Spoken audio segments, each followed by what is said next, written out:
mencapai peningkatan nilai ekspor udang 250%. Nah, program sebelum saya menjelaskan tentang program peningkatan udang 250%, saya akan memperkenalkan siapa anggota dari Forum Udang Indonesia. Yang sebelah kiri adalah Pak Agus Soma Miharja. Beliau sudah sangat lama berkecimpung dalam dunia perudangan, pernah menjadi Ketua Komisi Udang Indonesia KUI. Kemudian sebelah kanannya Pak Bambang Widigdo, beliau akademisi dan juga punya tambak, dan saya sendiri Budi Wibowo. Kemudian sebelah kanannya lagi Pak Sekjen, Pak Coco. Pernah menjadi Direktur Pertanian di Kementerian Kelautan dan Perikanan. Kemudian sebelah kanan lagi Pak Denny Mulyono adalah dari perusahaan pakan SIPI. Kemudian yang bawah tengah paling kiri adalah Pak Gunawan Mulyono dari PT ICS eksportir udang terutama Faname. Kemudian sebelah kanannya Pak Hardi Pitoyo adalah petambak dari Banyuwangi. Sebelah kanannya lagi adalah Pak Haris Muhtadi. Pak Haris ini adalah dari perusahaan pakan JJ. Kemudian sebelah kanannya lagi Pak Hari Yuli Susanto adalah dari PT Alter Trade Indonesia Atina, sebuah eksportir udang terutama Black Tiger. Kemudian sebelah kanannya lagi adalah Pak Joko Sasongko, adalah petambak di daerah Jawa Barat. Kemudian yang bawah paling kiri Pak Nengah Sarjana adalah petambak di Bali. Kemudian sebelah kanannya Pak Pamudi. Pak Pamudi ini dari USSEC ya, dan juga tenaga ahli dari FAO. Kemudian Pak Sudari Pawiro adalah dari UNIDO. Kemudian Pak Sukenda, beliau akademisi dan juga merangkap petambak. Kemudian Pak Supito ini adalah ahli budidaya dari KKP. Beliau menjadi kepala UPT di Sulawesi Selatan. Nah, ini saya memperkenalkan tentang anggota dari Forum Udang Indonesia. Para hadirin sekalian, bahwa kalau kita melihat sejarah program peningkatan ekspor udang 250% itu berawal dari pertemuan kami di KSP pada tanggal 9 Juli 2019, di mana pada waktu itu saya sendiri mengusulkan crash program pengembangan budidaya udang. Tapi waktu itu usulan kami ini sebenarnya hanya peningkatan ekspor 1 miliar US dollar. Tetapi mungkin setelah itu dari teman-teman KSP, setelah berkoordinasi dengan KKP dan Kemenko Marves, itu target peningkatannya ditingkatkan menjadi 250%. Ya, ini berita-beritanya pada waktu itu, jujur aja cukup banyak ya yang sangat pesimis dengan program ini, menganggap program ini nggak masuk akal atau tidak masuk akal dan sebagainya. Tetapi perlu saya tekankan di sini bahwa sebenarnya program ini awalnya adalah peningkatan ekspor udang ya 250%, bukan peningkatan produksi udang 250% ya. Ini yang perlu saya jelaskan. Jadi patokan dan target pertumbuhan ekspor adalah sebagai berikut. Ekspor tahun 2019 adalah 207.000 ton dengan nilai 1,7 miliar US dollar, dengan target tahun 2024 untuk meningkat 2,5 kali lipat, yaitu menjadi 4,25 miliar US dollar. Untuk itu diperlukan target pertumbuhan majemuk, yaitu pertumbuhan konstan 19,8% atau sekitar 20%. Nah, hal itu bisa dilakukan dengan dua cara, yaitu peningkatan value ekspor udang, nilai udang per kilonya dinaikkan, dan yang kedua adalah peningkatan produksi udang. Dua hal itu harus dilakukan secara bersama-sama. Saya akan memperlihatkan bagaimana data value ekspor udang tahun 2020 jika dibandingkan dengan tahun 2019 ya. Data ini berdasarkan dari data Kementerian Kelautan Perikanan. Nah, di sini bisa kita lihat bahwa pada tahun 2020 value ekspor kita sampai bulan November ini, yang nantinya saya perkirakan sampai akhir Desember itu bisa naik 20%. Artinya apa? Artinya target pertumbuhan untuk 2020 untuk dari segi nilai ini, dari segi nilai sudah bisa tercapai. Bahkan bisa dilihat di sini untuk produk-produk olahan udang ya, seperti breaded shrimp, cook, bakso dan sebagainya, itu tahun 2020 itu kami perkirakan bisa naik sekitar 40%. Nah, ini hal yang sangat mengembirakan. Kalau kita lihat dari data impor di Amerika Serikat, kita bisa melihat di sini bahwa Indonesia, terutama yang produk breaded shrimp, itu naik dengan tajam sekali sampai 2 kali lipat, yaitu 109% naiknya. Nah, ini hal yang amat sangat mengembirakan. Kalau pada tahun 2019, produk breaded shrimp Indonesia berada di urutan keempat, tetapi tahun 2020 ini bisa langsung menjadi urutan pertama. Nah, ini juga prestasi yang luar biasa. Selain itu juga ada peningkatan di produk cook shrimp, itu juga meningkat lumayan besarnya. Nah, dari data yang ada, kita bisa menghitung tahun 2019 harga rata-rata udang Indonesia itu kurang lebih 8,2 US dollar per kilo. Nah, berdasarkan data yang kami peroleh dari KKP sampai akhir November ini, harga rata-rata udang Indonesia ternyata tahun ini sudah meningkat menjadi 8,6 US dollar per kilo. Kurang lebih sekitar 5%. Nah, dengan asumsi pertumbuhan per tahun itu rata, naik terus, konstan 5%. Dengan cara apa? Dengan cara memperbanyak produk-produk value added, terutama yang ready to cook, ready to eat, maka harga rata-rata tahun 2024 udang Indonesia itu diperkirakan menjadi sekitar 10,5 US dollar per kilo. Nah, dengan demikian, kalau target tahun 2024 itu adalah 4,25 miliar US dollar, maka volume ekspor pada tahun 2024 yang kita perlukan adalah 405.000 ton. Itu volumenya ya. Nah, selanjutnya ayo kita bahas tentang volumenya. Jadi sekali lagi tadi tahun 2019 ekspor kita 207.000 ton. Tahun 2024 diharapkan volume ekspor menjadi 405.000 ton. Untuk itu, volume ekspor diperlukan pertumbuhan konstan adalah 14,3% per tahun. Nah, seperti yang kita ketahui, ekspor udang Indonesia itu kan bukan hanya dari budidaya, tetapi juga ada yang dari sea catch.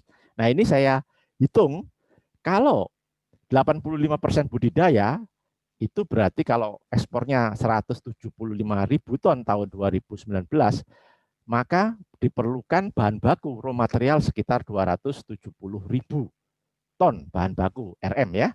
Kemudian pada tahun 2024 akan diperlukan sekitar 530.000 bahan baku. Nah, ini yang kita gunakan sebagai patokan untuk produksi udang. Nah, untuk pertumbuhan volume ekspor udang tahun 2020, kita bisa lihat dari KKP, data dari KKP, bahwa sampai bulan November 2020 itu ekspor Indonesia volumenya sudah 219.000 ton. Sehingga nanti sampai akhir Desember 2020 diperkirakan ekspor udang Indonesia secara volume sudah naik 15%. Artinya apa? Artinya sudah sesuai bahkan sedikit melampaui target pertumbuhan yang kita harapkan. Bahkan ada hal yang menggembirakan tadi, semacam seperti yang ditunjukkan di value tadi, untuk udang olahan juga volumenya juga diperkirakan naik sekitar 35%. Nah, ini data pertumbuhan volume ekspor udang Indonesia tahun 2020. Para hadirin semua, nah dari FUI kami telah mencoba untuk memperkirakan berapa luasan tambak yang efektif saat ini dan berapa produktivitasnya. Untuk tambak intensif dan semi intensif ini kami dapatkan data ini dari Google Earth, dari salah satu anggota kami, Pak Agus Soma, telah melakukan telaah dengan Google Earth, itu memperkirakan tambak intensif yang ada pada tahun 2019 yang lalu adalah 6.000 hektar luasnya, kemudian semi intensif adalah 16.000 hektar. Kemudian tambak tradisional ini kami perkirakan 300.000. Nah, ini memang sekedar perkiraan saja, tetapi data ini berasal dari mana? Data ini adalah berasal dari data yang ada dari KKP. Luas tambak tradisional kita itu kurang lebih sekitar 750.000 hektar. Nah, tapi kan itu semuanya tidak semuanya beroperasi dan sebagian itu tidak menjadi tambak yang efektif. Sehingga kami perkirakan sekitar 40% yang beroperasi, maka ketemu angka 300.000 hektar. Nah, dengan produktivitas 30 ton, seminya 7 ton, tradisional 400 kilo per tahun, maka tahun 2019 yang lalu kami perkirakan produksi udang Indonesia adalah sekitar 412.000. Nah, itu digunakan untuk ekspor, kemudian sisanya adalah untuk konsumsi dalam negeri. Nah, kemudian untuk tahun 2024, untuk intensif, kami perkirakan ada ekstensifikasi ya, tambak-tambak baru sebanyak 1.000 hektar menjadi 7.000. Semi intensif itu dari tambak-tambak tradisional kami harapkan sekitar 5% itu berubah menjadi semi intensif menjadi 30.000. Kemudian tambak tradisional sendiri sisanya menjadi sekitar 286.000 dan kami berharap produktivitasnya bisa naik, nanti kami jelaskan di belakang, menjadi 40 ton, 8 ton, dan 800 kilo. Maka pada tahun 2024, raw material ekspor adalah kami perkirakan 530.000 dan untuk konsumsi lokal 218.000 ton. Nah, jadi secara umum gambarannya adalah untuk revitalisasi tambak selama 5 tahun mulai 2019 yang lalu adalah akan ada tambak baru kurang lebih 1.000 hektar. Ini perkiraan aja ya. Kalau dibagi 5 ya per tahun perlu minimum sekitar 200 hektar. Saya kira itu enggak masalah ya. Kemudian tradisional ke semi intensif kami perkirakan ada pertambahan 15.000 hektar. Jadi per tahun kami berharap ada sekitar 3.000 hektar tambak yang revitalisasi dari tradisional ke intensif. Jadi sekitar 3.000 hektar per tahun. Kemudian kami juga berharap akan adanya peningkatan produktivitas tambak tradisional menjadi 800 kilo per tahun tanpa menggunakan kincir dan mungkin ada tambahan sedikit pakan ya. Jadi spesiesnya ya yang untuk tambak tradisional itu terutama black tiger dan mungkin sebagian juga faname. Jadi peningkatan produktivitas semua jenis tambak dengan benur unggul, perbaikan teknologi budidaya, perbaikan irigasi, penanggulangan penyakit, dan lain-lain. Nah, nanti bisa dijelaskan pada rekomendasi kami. Nah, untuk proyeksi kebutuhan tahun 2024, ya ini nggak usah saya jelaskan secara detail, tapi kira-kira untuk pakan, kami butuhnya sekitar 700.000 ton lah kurang lebih ya. Kemudian untuk benur, kami perkirakan tahun 2024 butuh sekitar 56 miliar benur, dan untuk kincir kami perkirakan kebutuhannya pada tahun 2024 totalnya menjadi 580.000 kincir.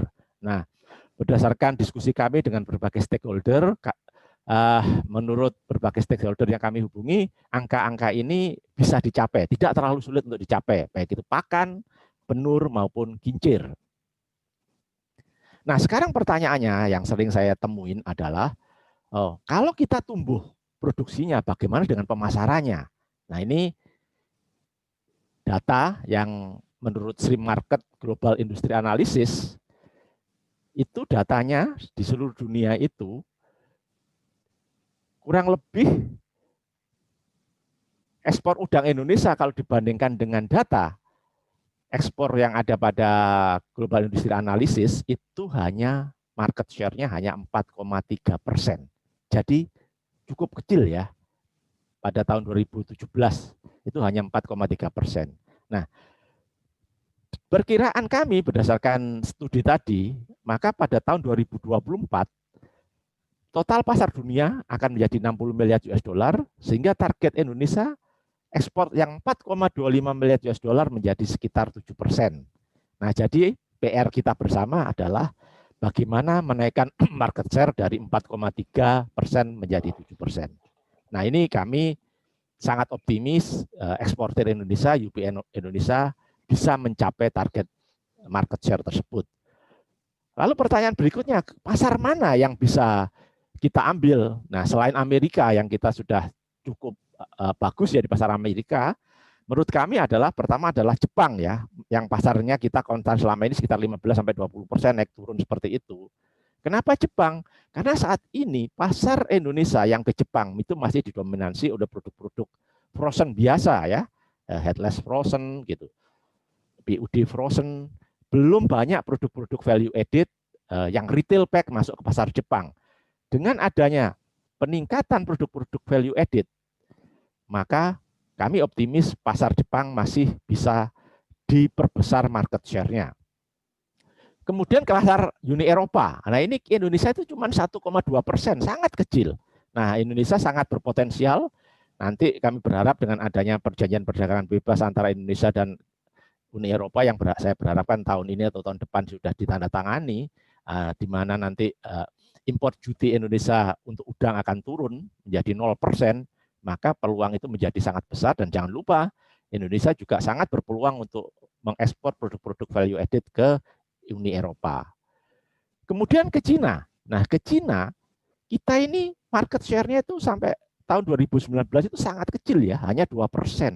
Jadi kalau kita serius ekspor ke Cina, memperkembangkan ekspor kita ke Cina itu sangat bisa ya, karena pasarnya sangat besar. Tahun 2019 400.000, mungkin tahun 2020 sudah naik lagi. Jadi pasar Cina sangat terbuka lebar untuk kita. Dan selain itu, ada pasar-pasar lain yang belum kita garap dengan serius, misalkan Rusia, Eropa Timur, Amerika Selatan, Afrika Timur, Timur Tengah, dan sebagainya. Nah, ini semuanya itu pasar belum kita garap. Nah, ada satu pasar yang cukup menarik untuk saya sampaikan, yaitu pasar Amerika Selatan. Nah, Amerika Selatan itu kan produsen udang. Kenapa kok menjadi pasar yang sangat potensial bagi kita? Nah, jangan lupa saudara-saudara semua bahwa di Amerika Selatan, di Brasil, di Argentina, di Ekuador itu biaya buruh ya, biaya buruhnya itu sangat mahal, kurang lebih 3 kali atau 4 kali lipat dari Indonesia. Sehingga produk-produk value added yang melibatkan banyak tangan-tangan manusia, misalkan breaded shrimp dan sebagainya, itu sangat berpotensi untuk masuk ke Amerika Selatan. Meskipun Amerika Selatan itu produsen udang, tetapi karena cost-nya mereka, human cost-nya sangat tinggi, maka kita, produk Indonesia masih sangat potensial untuk bersaing untuk masuk ke pasar Amerika Selatan. Nah, berikutnya ini kami telah mengadakan penelaahan yang mendalam ya, selama berbulan-bulan dari tim Forum Udang Indonesia ini. Kami mengajukan 6 rekomendasi tentang prioritas pengembangan industri udang nasional. Nah ini saya persilahkan Pak Sekjen, Pak Coco untuk menjelaskan secara lebih detail ya tentang rekomendasi ini. Silakan Pak Coco. Ya, terima kasih Pak Ketua Umum. Assalamualaikum warahmatullahi wabarakatuh. Bapak dan Ibu semua, kami dari Forum Udang Indonesia mengajukan rekomendasi tentang pengembangan industri udang nasional agar semua target dan cita-cita kita dalam penjelasan sebelumnya dari Bapak Ketua Umum bisa kita capai dengan baik. Hasil rekomendasi dan rembukan kami ini kami tuangkan dalam 6 butir yang akan kami jelaskan sebagai berikut. Rekomendasi pertama, untuk menumbuhkan semangat tumbuhnya investasi baru pada budidaya udang dan memberikan rasa aman dalam melakukan usaha budidaya, maka perlu dilakukan pengaturan tata ruang berbasis ilmiah, penyederhanaan perizinan baik di tingkat pusat maupun daerah, serta adanya kesamaan peraturan dan pelaksanaannya di daerah. Dengan beruntunnya keluhan perizinan hingga saat ini, Kemenko Marves dan KKP diharapkan memiliki desk perizinan atau hotline yang siap menerima pengaduan, klarifikasi pertanyaan yang berkaitan dengan perizinan tambak udang dan mengkoordinasikan penyelesaian berbagai permasalahan perizinan dengan institusi-institusi terkait baik di pusat maupun daerah. Sebagai sedikit penjelasan, ini adalah masalah paling pokok. Apabila masalah perizinan dipermudah, maka sebenarnya investasi baru akan tumbuh dengan sendirinya tanpa intervensi pemerintah sama sekali.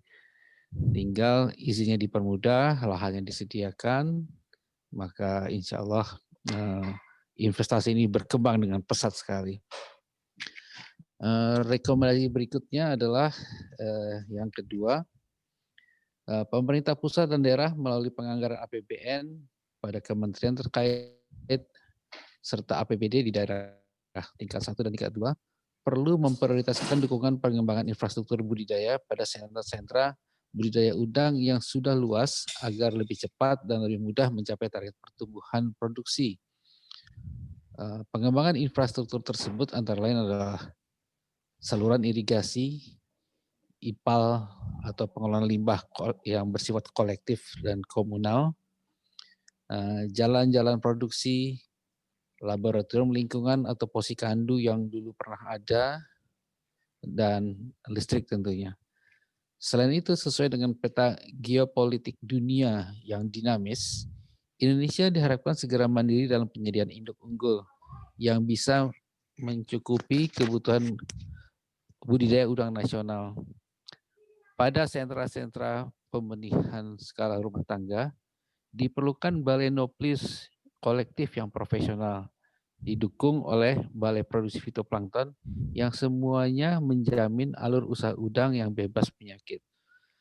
Nah, IPAL ini adalah sebuah kewajiban, nanti akan disebutkan dalam rekomendasi berikutnya, tetapi apabila dilakukan sendiri-sendiri akan terlalu lama. Maka kita berharap pemerintah akan membangun secara untuk dioperasikan secara kolektif. Karena ini adalah cikal bakal terjadinya penyakit dan penurunan produksi. Kemudian pemberian-pemberian skala rumah tangga juga harus memiliki balai nuklis kolektif agar dapat menggunakan induk-induk yang terjamin bebas penyakit dan mereka tidak repot.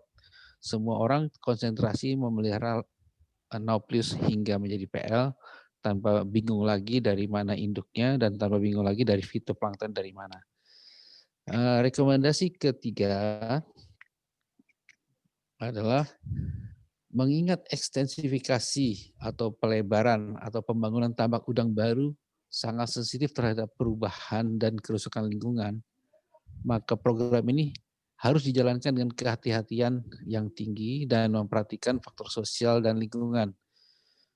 Dalam upaya mencapai target produksi udang, pemerintah diharapkan lebih mengutamakan program revitalisasi tambak tradisional atau meningkatkan teknologi tradisional menjadi teknologi semi-intensif.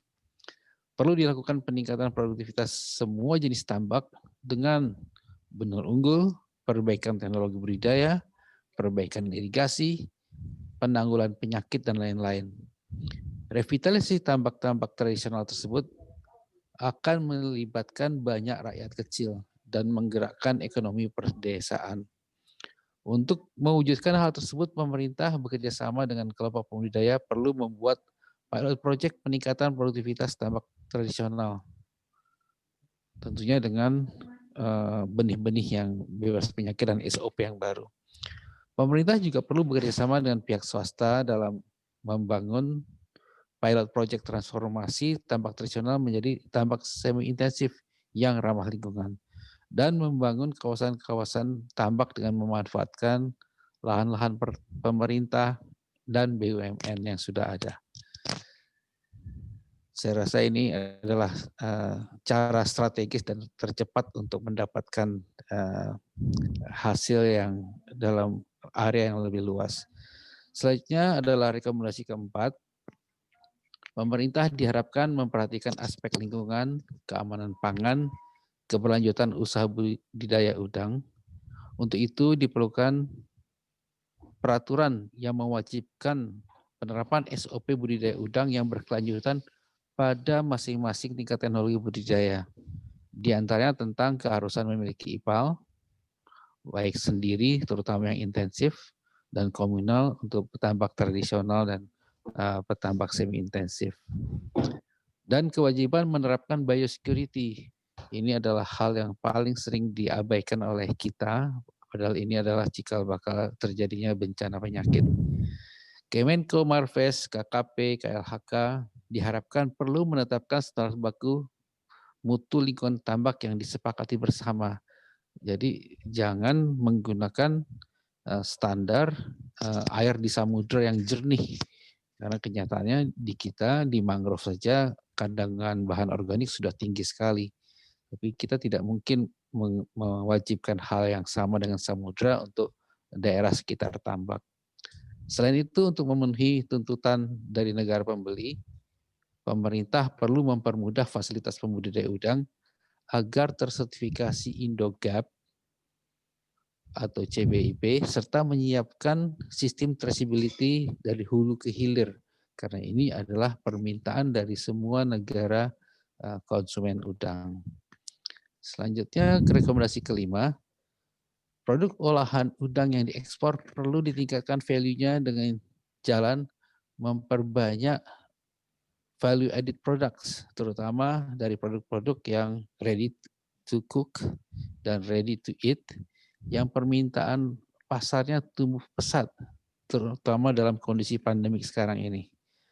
Untuk meningkatkan daya saing udang Indonesia di pasar global, pemerintah bekerja sama dengan pemangku kepentingan perlu mengembangkan branding Indonesia Shrimp dan harus mengembangkan pasar di luar USA melalui promosi, pameran, dan lain-lain. Sehingga diharapkan Indonesia bisa menjadi eksportir udang terbesar di dunia. Selanjutnya, rekomendasi ke-6. Dengan penerapan SOP budidaya udang yang mutakhir dan berbagai kebijaksanaan dan kebijakan di atas, maka tingkat keberhasilan budidaya udang akan semakin besar. Untuk meningkatkan investasi budidaya udang secara masif, pemerintah perlu mendorong Bank Indonesia, OJK, dan lembaga-lembaga keuangan lainnya agar menurunkan tingkat risiko usaha budidaya karena sudah ada SOP yang baru. Sehingga aset-aset produktif tambak udang bisa dianggap sebagai agunan sehingga para petambak bisa mendapatkan dukungan pembiayaan dari lembaga-lembaga keuangan. Pemerintah juga perlu untuk memberikan kredit berbunga murah kepada petambak-petambak rakyat kecil melalui skema KUR. Juga melibatkan fintech swasta dan masyarakat atau skema lainnya. Kurang lebih inilah apa yang harus kita tempuh yang akan kami sampaikan kepada beberapa kementerian. Mudah-mudahan semua memiliki visi yang sama sehingga kita benar-benar bisa menjadi negara penghasil udang yang utama di dunia. Sekian dan terima kasih. Kami kembalikan kepada Bapak Ketua Umum. Terima kasih Pak Sekjen. Ya, jadi saudara-saudara semua, sebagai kesimpulan adalah kami nanti FUI akan memberikan rekomendasi yang lebih detail ya dalam waktu dekat ini, lebih teknis ya, oleh tim FUI sedang kami godok dan akan kami berikan rekomendasi yang lebih detail dalam waktu dekat ini. Nah, kami FUI sangat optimis bahwa program peningkatan nilai ekspor udang 2,5 kali lipat ini bisa terwujud. Tetapi syaratnya adalah apa? Syaratnya harus ada sinergi koordinasi berbagai pemangku kepentingan industri udang Indonesia, baik pemerintah pusat, pemerintah daerah, swasta, dan akademisi. Nah, ini saya menyoroti tentang pemerintah daerah. Nah, ini pemerintah daerah ini sangat berperanan ya dalam program ini. Karena pemerintah daerah lah yang tahu misalkan posisi tambak-tambak di mana saja, mana permasalahan-permasalahan itu semuanya ada di pemerintah daerah. Dan ini saya berharap nanti dalam merencanakan program pengembangan produksi udang ini, pemerintah pusat hendaknya selalu berkoordinasi dengan pemerintah daerah. Dan bahkan kalau bisa justru usulan-usulan tentang lokasi-lokasi tambak-tambak, kawasan tambak mana yang perlu dibangun, irigasinya dan sebagainya itu berasal dari pemerintah daerah. Dan yang terakhir, kami FUI berharap 6 rekomendasi dari FUI ini kami harapkan bisa menjadi acuan dalam program pengembangan industri nasional, industri udang nasional ya. Jadi jadikan acuan utama 6 rekomendasi dari FUI ini. Nah, jadi demikian yang penjelasan kami tentang program peningkatan ekspor udang 2,5 kali lipat yang kami kaitkan dengan rekomendasi 6 rekomendasi dari FUI. Kalau nanti akan ada pertanyaan atau penjelasan, memerlukan penjelasan lebih lanjut, silahkan menghubungi kami. Nah, ini juga ada email dari kami, forum-udang-indonesia@gmail.com, silahkan dikontak. Baik, saya kira begitu ya, Pak Sekjen, sudah cukup Pak untuk penjelasan kita? Baik. Ya, sudah. Sudah cukup baik kalau begitu, para hadirin semua, terima kasih atas perhatiannya. Sekali lagi, ayo kita bangun industri udang nasional, nanti ekspornya menjadi nomor 1 di seluruh dunia. Begitu ya Pak Sekjen ya? Oke. Ya, insya Allah. Insya Allah ya Pak ya? Oke, terima kasih. Terima kasih.